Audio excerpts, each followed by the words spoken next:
Here's this third example showing you how to use an arrow model to figure out the formula for the compound that two elements will make. In this case, I have calcium and carbon. Now, calcium is a +2. You can use the periodic table to find the oxidation number.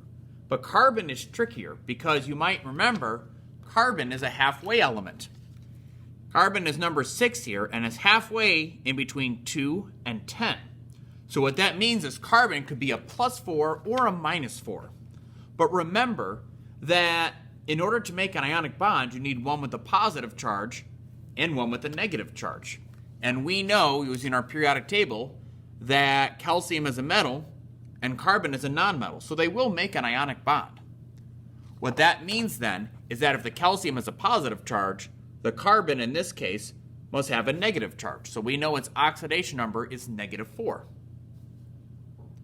So to make our arrow model, the next step is to make our puzzle pieces for the arrow model. So calcium is a +2, so I need 2 points out. 1, 2. Carbon has a charge of -4, which means I need 4 points in. That's going to make it really tall. So here's 1, 2, 3, 4.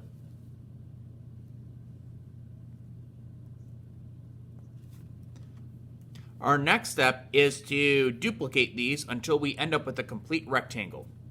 And it's pretty obvious here that in order to fix this, we need to add one more calcium to take in those 2 extra points.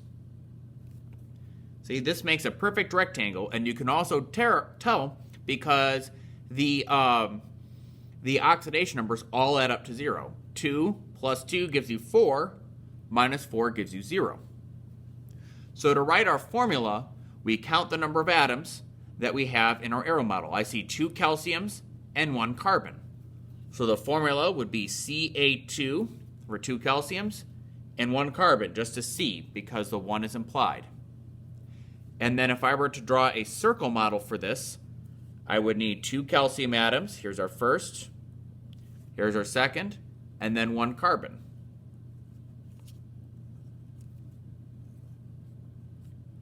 So this would be our arrow model, formula, and circle model representing the same compound. The key idea here is that if you have a halfway element that can be a +4 or a -4, it needs to do the opposite of whatever it's bonding to. So in this case, if the carbon's bonding to a positive element, the carbon must have the negative charge.